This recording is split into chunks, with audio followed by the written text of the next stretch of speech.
नमस्कार, मैं जीवन Kumar Shah, assistant professor, degree college Jagannathpur, Kolhan university, Chaibasa, department of history.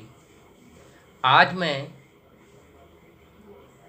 Semester 3 के स्टूडेंट को शिवाजी के आरंभिक जीवन के बारे में बताने जाता हूँ। तो शिवाजी से संबंधित जो प्रश्न परीक्षा में पूछे जा सकते हैं, आपको ये पूछे जा सकते हैं कि शिवाजी के आरंभिक जीवन के बारे में संक्षिप्त टिप्पणी लिखिए, या मराठा साम्राज्य के संस्थापक कौन थे बतावे, या ये भी पूछे जा सकते हैं कि मराठा साम्राज्य की नींव किसने रखी, उसके आरंभिक जीवन के बारे में विस्तार पूर्वक बताएं। तो ये महत्वपूर्ण प्रश्न जो है वो परीक्षा हॉल में आप लिख सकते हैं अगर प्रश्न आए तो। और यह अध्याय अत्यंत महत्वपूर्ण है, इसे ध्यानपूर्वक सुने और इसे अध्ययन करें। तो जिस मराठा साम्राज्य के बारे में मैं बताने जा रहा हूँ, उस मराठा साम्राज्य के संस्थापक शिवाजी थे।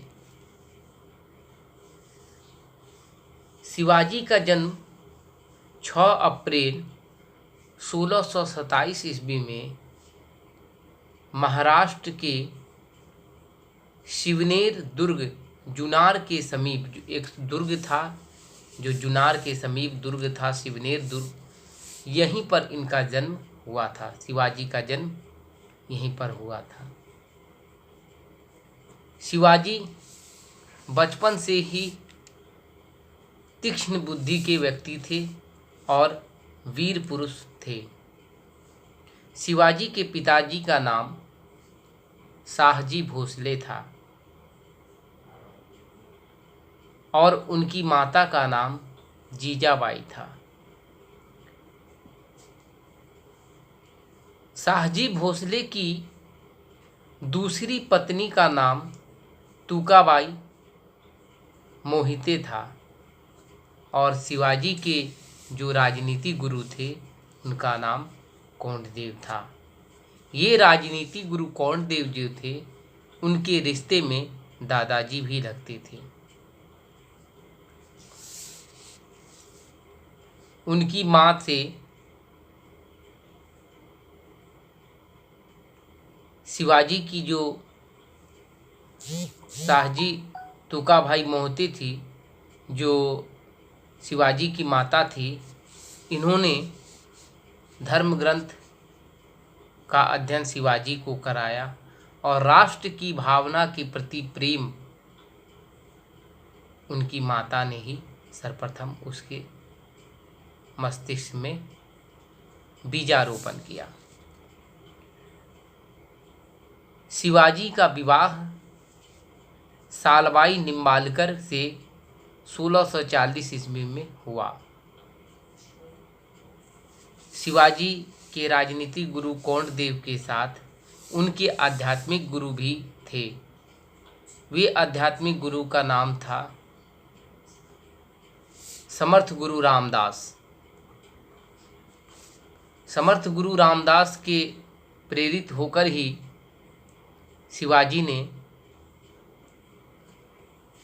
मराठा साम्राज्य को संभाला और उसका विकास किया।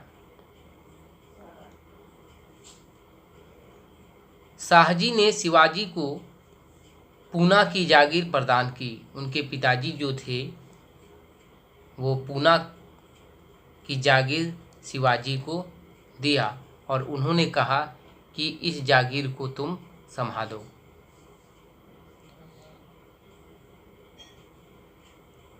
स्वयं बीजापुर के रियासत में उसने नौकरी कर ली।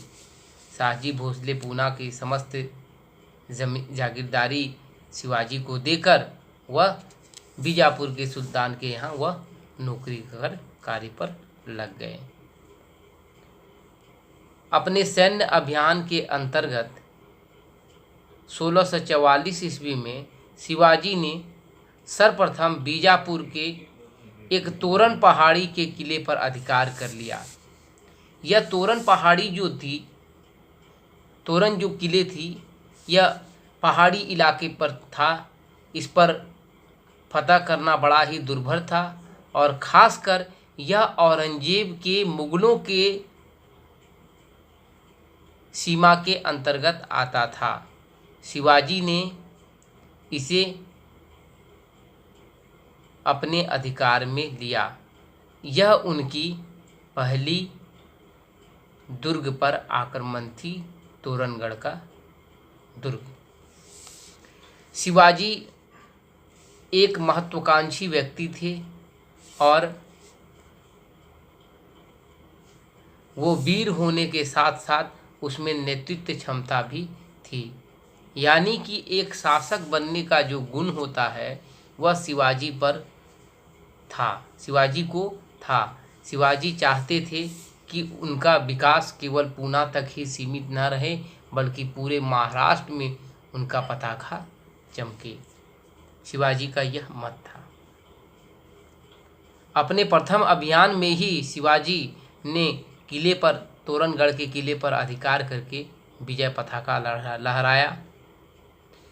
1656 ईस्वी में शिवाजी ने रायगढ़ में अपनी राजधानी बनाई। शिवाजी जब तोरणगढ़ के किले पर आक्रमण किया और सने सने उनका विकास हुआ, तो इस विकास में उसने सोचा कि क्यों ना एक राजधानी के रूप में यह जागीर को बढ़ाया जाए, और उसने रायगढ़ को अपनी 1656 ईस्वी में राजधानी बनाया। बीजापुर के सुल्तान ने अपने योग्य सेनापति अफजल खां को सितंबर 1665 ईस्वी में शिवाजी को पराजित करने के लिए भेजा,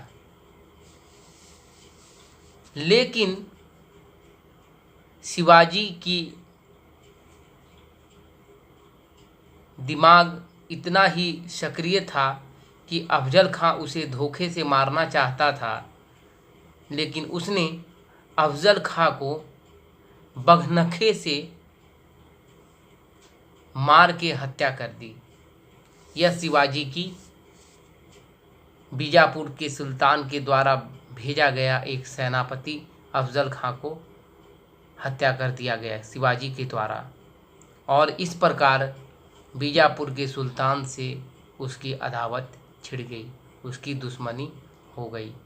बीजापुर के सुल्तान अब शिवाजी को अपना दुश्मन मानने लगे, क्योंकि उसके सेनापति अफजल खां को शिवाजी ने बगनखे से उसकी हत्या कर दी।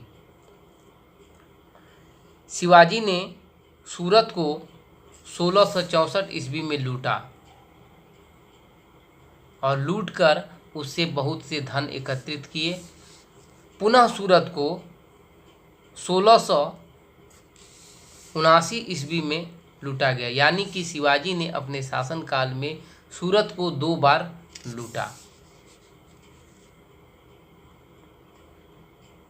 पुरंदर की संधि 1665 ईस्वी में महाराजा जयसिंह एवं शिवाजी के मध्य संपन्न हुई। यह पुरंदर की संधि मुगल सम्राट राजा जयसिंह और मुगल सम्राट के एक प्रांतपति राजा जयसिंह की तरफ से, यानी मुगलों की तरफ से, और शिवाजी के मध्य संपन्न हुई। 1672 ईस्वी में शिवाजी ने पन्हाला दुर्ग को बीजापुर के सुल्तान से छीन लिया, यानी पन्हाला दुर्ग पर शिवाजी का कब्जा हो गया। यह अपने अधिकार क्षेत्र के अंतर्गत शिवाजी ने उस दुर्ग को ले लिया।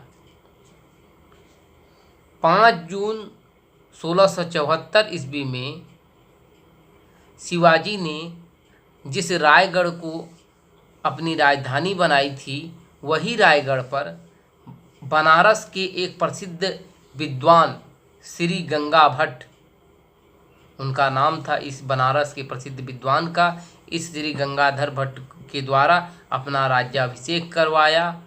मूल रूप से गंगा भट्ट महाराष्ट्र का ही एक सम्मानित ब्राह्मण था जो लंबे समय तक वाराणसी में, बनारस में रह रहा था। इसी को बुलाकर शिवाजी ने अपना राज्याभिषेक करवाया और अपने सिक्के भी चलवाए राज्याभिषेक के उपलक्ष्य में। औरंगजेब ने 1666 ईस्वी में उसे जयपुर के भवन में गिरफ्तार करके कैद कर दिया, जहां वह 16 अगस्त 1966 ईस्वी से भाग गए, यानी कि कुछ ही दिन के बाद वहां से वह भाग निकले। औरंगजेब के सैनिकों को चकमा देकर वह जेल से फरार हो गए, कारागार से वो फरार हो गए।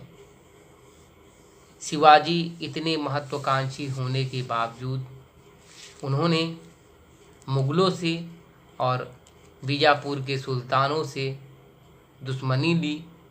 उनकी यह योजना थी कि मराठा साम्राज्य का विकास हो और इसके ध्यान में रखते हुए अपने मृत्यु से पहले उसने अपना राज्याभिषेक कराया और रायगढ़ नामक इस पूरे मराठा साम्राज्य की राजधानी बनाई। और 1656 ईस्वी में इसने राजधानी बनाया और 74 में इसने अपना राज्याभिषेक कराया। इस प्रकार शिवाजी मराठा साम्राज्य को एक नई राजवंश के रूप में उत्पत्ति की। इस प्रकार हम कह सकते हैं कि शिवाजी ने मराठा साम्राज्य के स्थापना में अपना महत्वपूर्ण योगदान दिया। मात्र 53 वर्ष की आयु में ही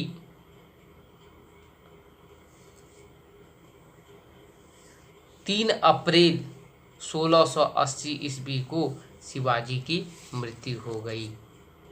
तो इन्होंने अनेक कार्य किए। शिवाजी के मंत्रिमंडल में अष्टप्रधान कहा जाता था और इसमें पेशवा का पद था। इनकी दरबारी भाषा मराठी थी। इनके प्रमुख 3 विभाग प्रमुख थे, पागा सेना, सिपा सलार और पैदल सेना। ये सेना के महत्वपूर्ण 3 भाग थे शिवाजी के समय में। शिवाजी ने अपनी कर व्यवस्था को बीजापुर के ही मलिक अंबर से लिया गया था। शिवाजी की यह कर व्यवस्था, कर जो प्रणाली थी वह बीजापुर से ही इन्होंने लिया था। तो शिवाजी के आरंभिक जीवन में आपने ये जाना शिवाजी का आरंभिक जीवन कैसा था। तो आज के लिए इतना ही। धन्यवाद।